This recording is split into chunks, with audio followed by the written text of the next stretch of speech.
Vamos a hablar entonces de capítulo 30 de la Confesión de Fe. Vamos a numeral 3 de la confesión. La idea es que todas las personas tengan su confesión, por eso cuando vienen se les regala, se les da. Si alguien necesita una, de pronto no la tiene, se le puede dar. Sí, regálale una a él, por favor.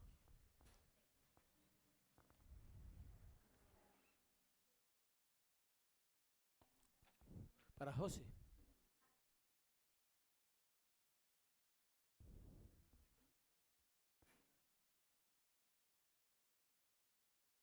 Hace 8 días vimos los dos primeros numerales, hoy vamos a ver el resto. Y dentro de 8 días vamos a iniciar la escatología, que es los dos últimos capítulos son escatología. Prácticamente para muchos es nuevo, para otros ya lo vieron en escuela. Pero los que no hayan visto algo de escatología les recomiendo venir a la escuela porque vamos a hablar de todo lo que es escatología, final de los tiempos, qué pasa con los muertos, a dónde van, cuándo regresa Cristo, juicio final, todo lo que tenga que ver con escatología. Vamos a hacer una serie pequeña o más que pequeña, amplia, a través de la confesión de fe. Se puede hacer una serie larga de escatología porque es un tema que muchas personas no saben nada acerca de eso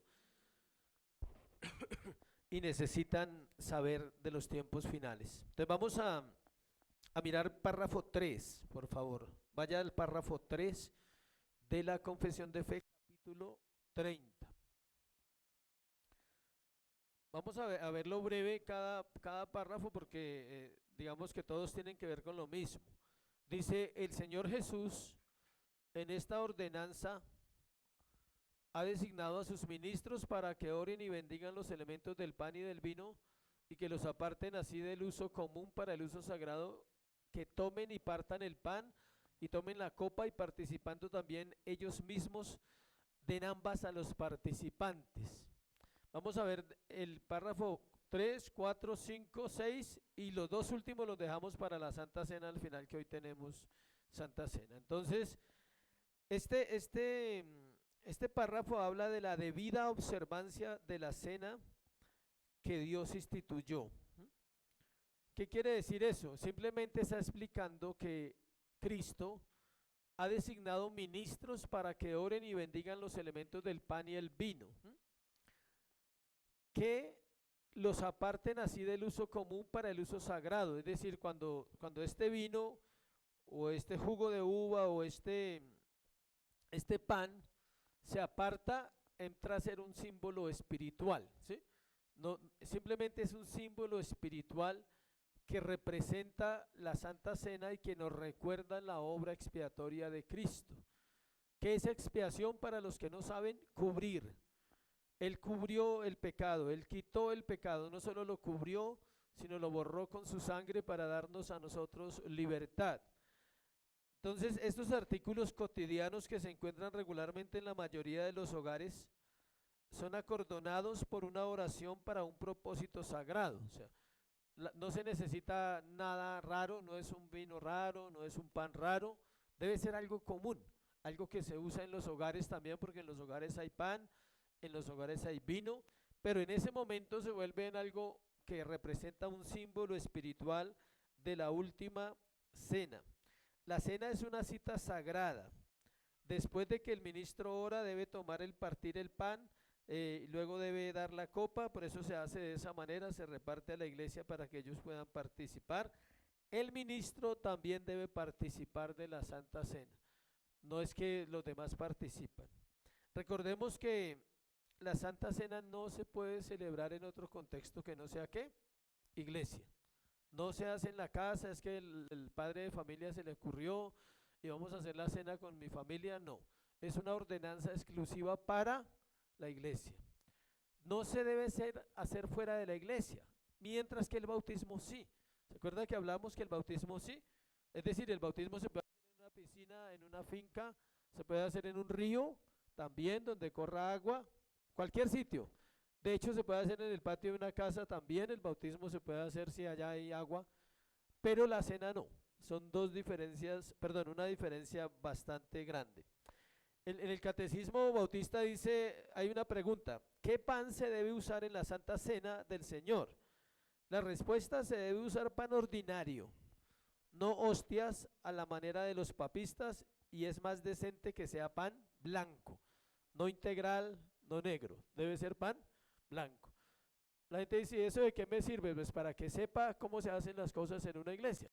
A mí no me interesa porque solo voy y recibo el pan. Nosotros le llamamos la oblea a la otra, la hostia es la oblea chiquita. ¿Sí? Entonces, no se usa la hostia, no se usa ese estilo de material, digámoslo así. Otra pregunta, ¿qué vino se debe usar en en la cena del Señor? En la cena del Señor se puede usar cualquier clase de vino, sin embargo, parece más adecuado y vivo representar la sangre de Cristo cuando el vino es de un color rojo, como el vino de la tienda. Aquí ponen donde compraban el vino en Inglaterra en el siglo XVII, dice como el vino de la tienda o el vino Clarete. Había una marca llamada ¿qué? Clarete en esa época. Entonces, ¿por qué? Porque recuerde que la confesión de fe fue escrita en el siglo XVII. Entonces usted encuentra, cuando nosotros estudiamos la confesión de fe, que lo hacemos a través de varias herramientas, comentarios exegéticos, herramientas, 3, 4 libros que son así gordos y lo sacaron de esta cartillita. Entonces ahí dice la dirección de no sé quién, el hermano fulano era el que llevaba esto. Obvio que estamos en otro contexto, pero es bueno saber cómo lo hacían ellos. Entonces, hasta la marca del vino, dice la tienda o el vino Clarete, o sea, era una marca de vino de la época. El párrafo 4 dice, negar la copa al pueblo, adorar los elementos, elevarlos o llevarlos de un lugar a otro para adorarlos y guardarlos para cualquier pretendido uso religioso, es contrario a la naturaleza de esta ordenanza, ya que Cristo instituyó. Entonces, ¿qué quiere decir eso? El contexto de la época, la Iglesia Católica estaba negándole la cena a la gente, porque había un revuelo con lo de la reforma. Entonces estaban como ocultando la cena en el momento, y dice que los elementos los escondían, los elementos de la hostia, la cosita de la hostia y el vino, lo guardaban y lo escondían, como que nadie tenía acceso a eso, sino solo ¿quién? Los sacerdotes. Así como la Biblia. Para los que no saben, la Biblia durante muchos años estuvo escondida. El pueblo no tenía acceso a la Biblia. ¿Qué pasa si un pueblo no tiene acceso a la Biblia? Es más esclavo de lo que ya es. Nosotros ya somos esclavos de un sistema llamado mundo. Mucha gente sigue teniendo miedo al gobierno de izquierda o derecha. Eso es antibíblico totalmente. Si usted es un verdadero creyente, a usted no le interesa nada de eso. Si es izquierda o si es derecha, ese no es su problema. Su problema es adorar al Señor, porque Él pone los gobernantes, sea de un lado o sea del otro. Nosotros no somos ni de un lado, ni del otro, ni de centro, nada. O por lo menos un verdadero creyente es apolítico, pero debe votar, acuérdese. Debe votar. ¿Por qué? Porque es un derecho y porque es una ley civil. Y estamos sujetos a las leyes civiles. No somos rebeldes. No, yo soy cristiano, entonces no voto. No. Debe votar a su conciencia. Entonces, en cuanto a la cena, ellos escondían esa parte, ellos escondían el vino, y dice que aquí hay 5 acciones que la misa hacía, la misa romana, y eran violaciones de la Santa Cena, como negar la copa a los miembros de la iglesia. Adoraban los elementos, o sea, para ellos era más importante la hostia y el vino que Cristo. Y eso entonces terminan es adorando los elementos y no adorando a quién, a Cristo, al Dios que ha dado esos elementos. También dice que los escondían, los guardaban para cualquier pretendido uso religioso. Es decir, ellos hacían cosas raras, no sé si todavía las hacen, me imagino que sí, y es por ejemplo hacer cenas donde hay solo curas, o hacer cenas donde solo están ellos, los obispos. Eso no tiene sentido. La cena se hace solamente ¿dónde? En la iglesia, bajo un ministro y bajo una iglesia. Esa es la forma como Dios la ha establecido. Todas las veces que se hace o que se guardan y se usan para otras cosas, es antibíblico. Entonces, ¿por qué? Porque no aparece en la Biblia nada de eso que estamos hablando que ellos hacían. Dice que también ellos, ahorita lo voy a explicar más, hablaban del milagro de la transubstanciación. Transubstanciación. Es decir, que ellos decían que cuando usted participaba del pan y del vino, el pan se convertía literalmente ¿en qué? En el cuerpo de Cristo, y el vino se convertía literalmente en la sangre de Cristo.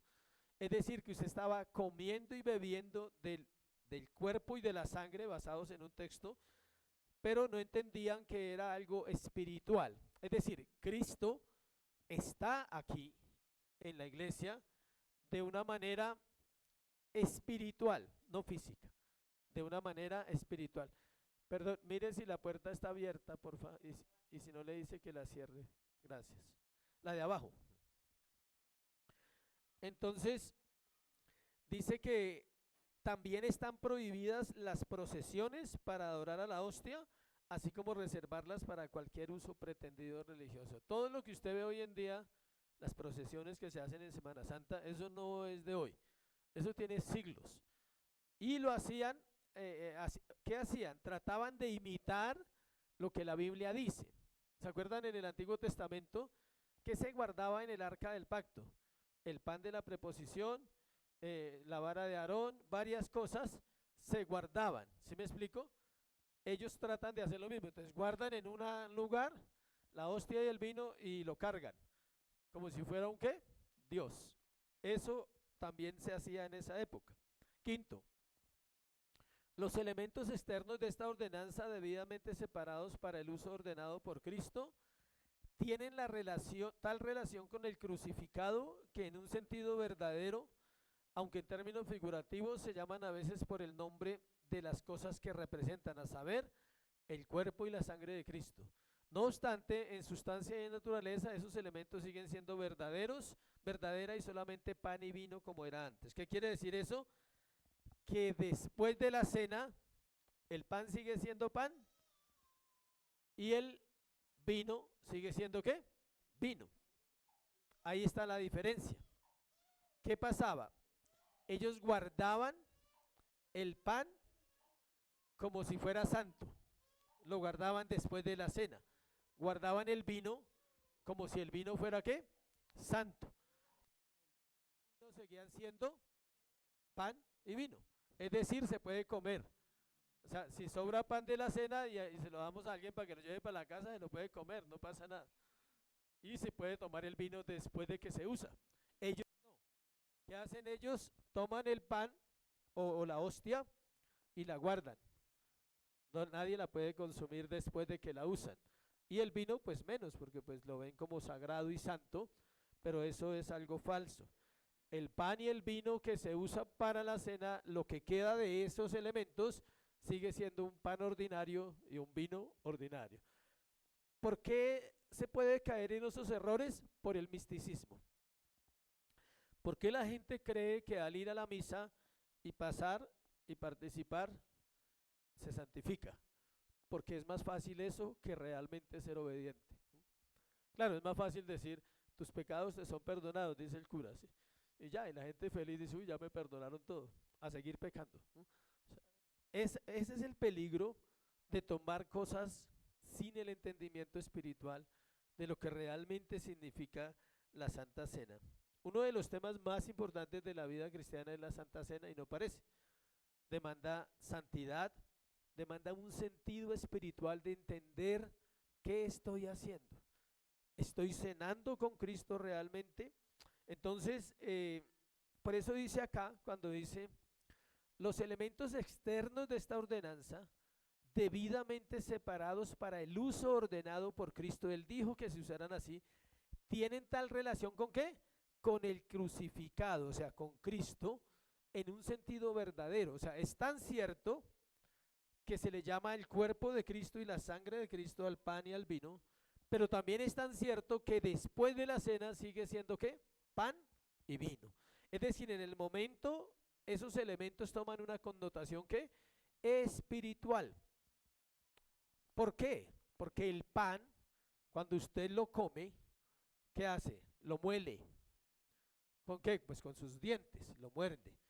No creo que se lo pase entero, la mayoría lo masticamos. Eso representa lo que dice la Escritura, que el cuerpo de Cristo fue ¿qué? Molido, molido. O sea, molido es destrozado, destruido. Hay un libro que se llama El más grande amor, se llama, de un historiador llamado Josefo. Es el mejor historiador de los judíos. Y él allí narra la parte física de la cruz del Calvario. Allí dice qué debería decir la autopsia de Jesús. Él murió por asfixia, ¿sí sabían? Él no murió por los golpes, asfixia. Cuando su cuerpo queda colgado, entonces al respirar y al respirar se fue agotando, sus pulmones se fueron acabando y estaba muy golpeado por eso cuando le entierran la lanza, ¿qué salió del corazón? Agua, agua y sangre. Todo eso estaba profetizado, pero el dolor físico y lo que sucede allí es un cuerpo molido y la sangre también se derramó totalmente. O sea, su cuerpo fue desangrado totalmente por las muñecas, por los pies y por la llaga que tenía en la espalda. Entonces, todo eso representa la obra de Cristo y cuando participamos del pan y del vino estamos recordando que el pan representa el cuerpo de Cristo, que este fue molido por nuestros pecados y que la sangre representa, perdón, el vino representa la sangre. Ahora en cuanto a la sangre, si usted estudia realmente qué pasó en la cruz del Calvario, el elemento de santificación en la cruz es ¿qué? La sangre. Es un líquido. ¿La sangre es líquida o no es líquida? Borra y limpia. El autor a los Gálatas, que es Pablo, él dice que Cristo nos redimió de la maldición, dice, hecha por nosotros, porque escrito está, maldito el que es colgado de un madero. Y dice que él anuló, en Colosenses dice, él anuló el acta de decretos que había contra nosotros. Y una forma de explicarlo es como si usted mira la cruz, acá la cruz, y acá está el acta de decretos que usted tenía, acá están todos los pecados escritos del ser humano que fue salvo, y la sangre los limpia, los borra. Obvio que literalmente, ¿qué hace primero? Los cubre. Si usted pone una hoja blanca y le echa rojo, queda cubierto. ¿Sí ve? Quedan cubiertos. Debajo están escritos. Pero el Señor no solo los cubre, sino están otros pasajes donde dice que Él toma los pecados y los tira a sus espaldas y no los vuelve a mirar. Y también dice que los arroja ¿dónde? A lo profundo de la mar. Científicamente no se sabe el fondo del mar, nadie lo ha descubierto. Han llegado ya kilómetros abajo, pero no pueden llegar más, porque se revientan las máquinas, se dañan, el ser humano se puede morir. Hay mucha más profundidad de lo que han descubierto. Hay misterios sobre el mar, ¿no? Dicen que hay monstruos demasiado grandes que no pueden vivir en la parte superior del mar por el oxígeno, que el agua ya es caliente. Otros dicen que es fría, pero demasiado fría o demasiado caliente. Por eso no pueden vivir en la superficie esos animales tan grandes. Y eso lo corrobora la Biblia en Job y lo corrobora la Biblia en los Salmos, que sí existen. Entonces no es un mito, sino que sí existen, pero el hombre no los ha descubierto. La ciencia ha visto cosas, pero no han podido llegar más allá. Entonces todas esas verdades, así como la Santa Cena, así como esas cosas, es necesario que el creyente las conozca. Sexto, la doctrina que sostiene un cambio de sustancia del pan y el vino en la sustancia del cuerpo y la sangre de Cristo, llamada comúnmente transustanciación, por la consagración de un sacerdote o de algún otro modo, es repugnante no solo a las escrituras, sino también al sentido común y a la razón. Echa abajo la naturaleza de la ordenanza y ha sido y es la causa de muchísimas supersticiones y además de crasas idolatrías. En la parte 6 dice que se está refutando la doctrina falsa de la transustanciación, la cual ataca la doctrina de la revelación general y la revelación especial. Leamos el primer párrafo de la confesión 1.1, el primero de todos, el de las Sagradas Escrituras. Y esa doctrina o esa práctica ataca la revelación general de Dios, es decir, ellos están diciendo que Cristo se manifiesta a través del pan y del vino de una manera que física. Y ellos están contrarrestando dos doctrinas fundamentales que son la revelación general y la revelación especial. Mire lo que dice el 1.1, dice, las Sagradas Escrituras constituyen la única regla suficiente, segura e infalible de todo conocimiento, fe y obediencia salvadores, aunque la luz de la naturaleza, eso es decir, y las obras de la creación, cielo, estrellas, luna, todo eso, y de providencia manifiestan de tal manera la bondad, sabiduría, poder de Dios que dejan a los hombres sin excusa.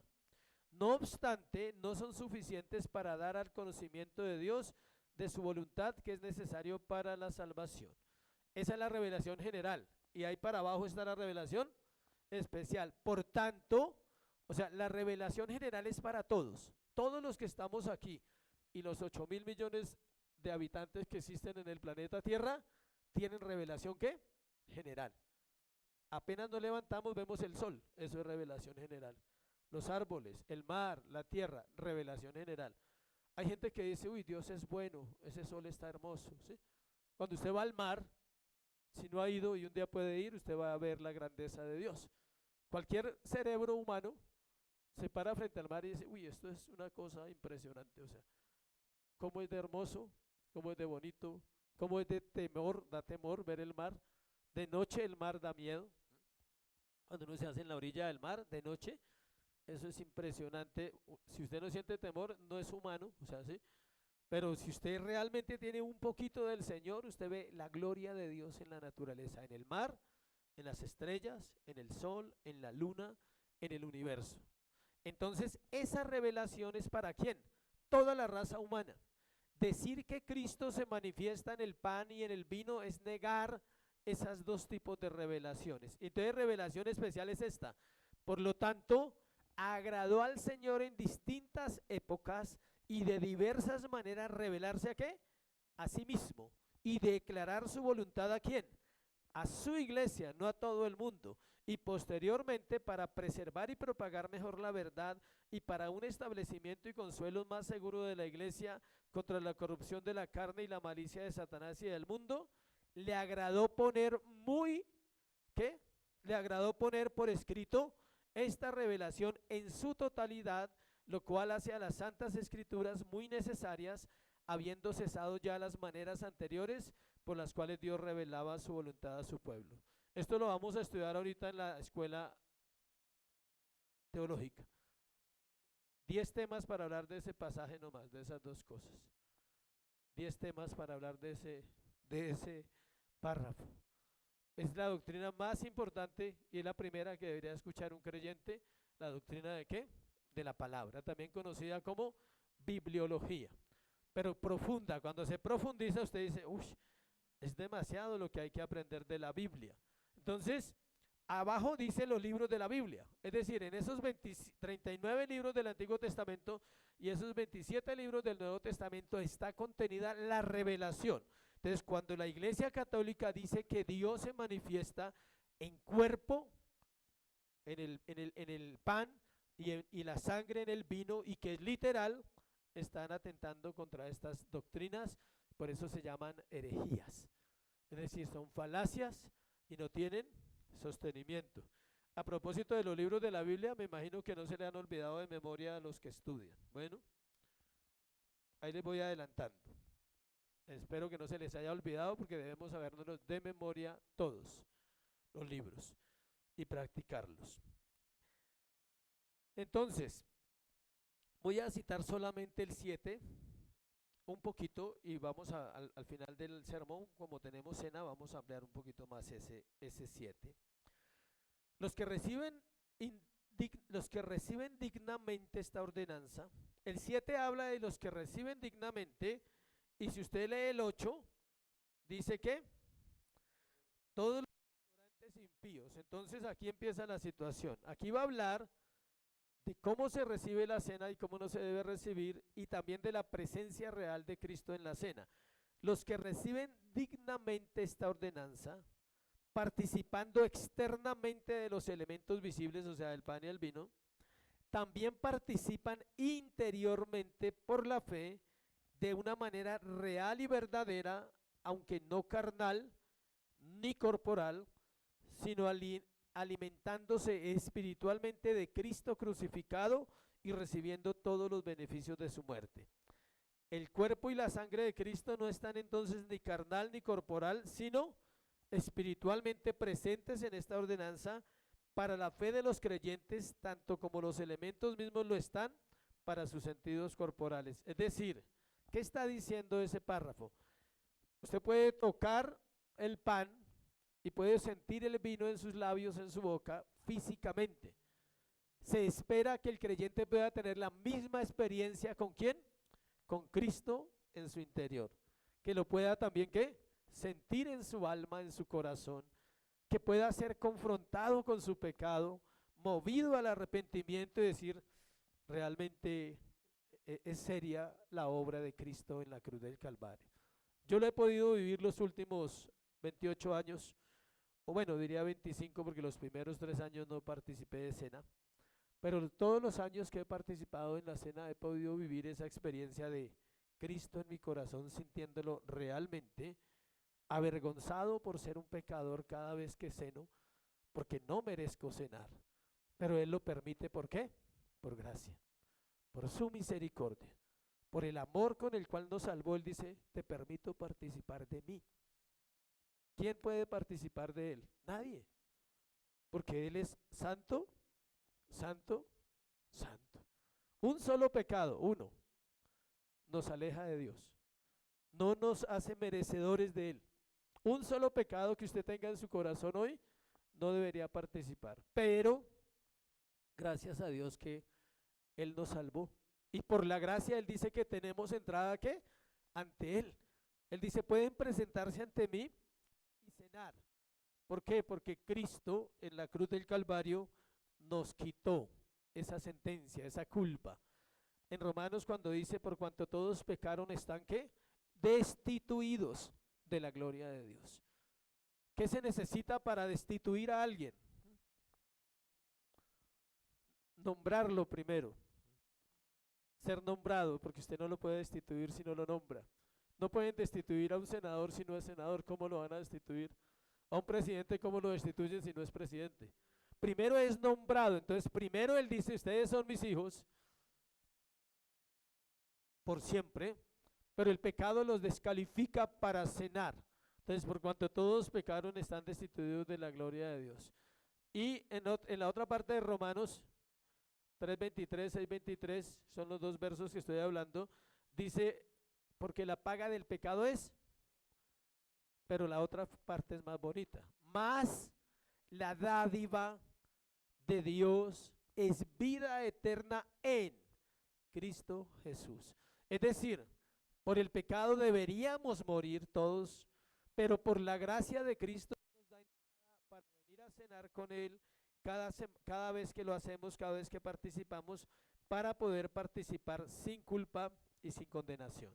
Ahora, al final hoy vamos a hablar de cómo se examina el creyente, que es la otra parte final. ¿Cómo se examina delante de Dios? Entonces, en el tiempo de la cena hay un momento que siempre el pastor o el ministro debe llevar a la iglesia a examinarse, a decirle, tomémonos un momento y examina tu vida, solo lo más fresquito si quiere, esta semana. O sea, no estoy hablando de los pecados que usted cometió hace 20 años, hace 30 años, antes de ser cristiano. No, no se habla de esos pecados. Algunos todavía siguen pidiendo perdón por lo de hace 20 años. No, es examinarse fresco, es decir, esta semana he pecado en esto. Perdóname, límpiame, Señor. Eso es. Cuando usted quiere evadir, va a ir a hace 20 años. Pero esos pecados ya están absolutamente, como dicen, borrados por la sangre de Cristo. Los otros también, si quieres saber, pero necesitan ser confesados. Porque si confesares tus pecados, dice ahí, la sangre de Jesús nos limpia de todo pecado. Si confesamos nuestros pecados, Dios es fiel y justo para perdonarnos y limpiarnos de toda maldad. Primera de Juan 1:9. Si los confesamos.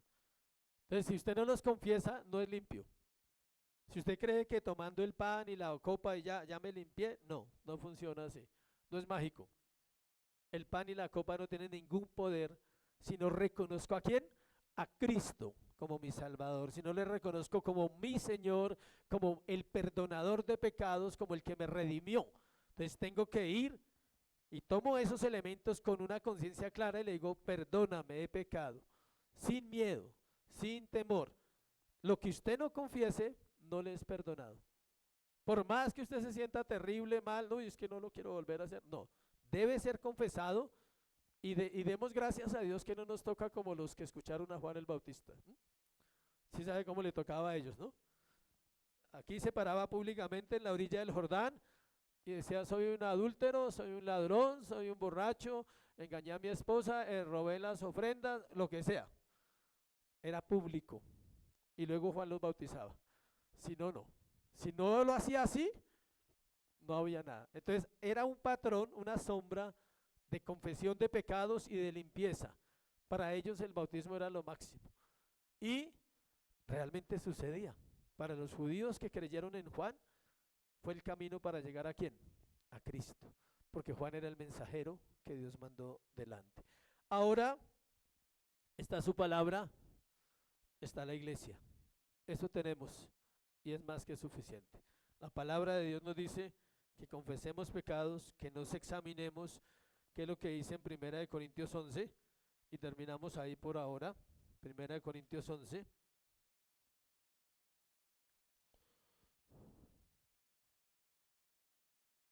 11,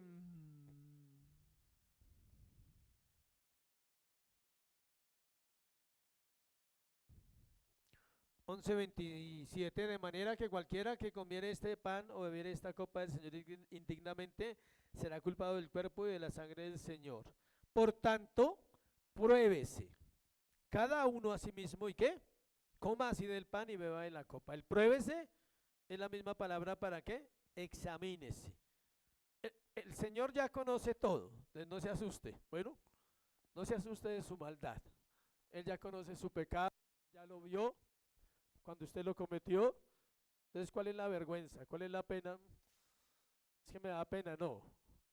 Si le da pena, simplemente no quiere confesar. Su corazón todavía no entiende eso. Y es mejor decir, no, no lo entiendo, no lo puedo hacer, necesito ayuda. Pero si usted sabe que es real la Biblia, que la Biblia dice la verdad, debe hacerlo. Y créame que va a experimentar en su corazón, ¿qué? Por lo menos paz, perdón, libertad y la oportunidad de crecer. Amén. ¿Preguntas sobre el tema?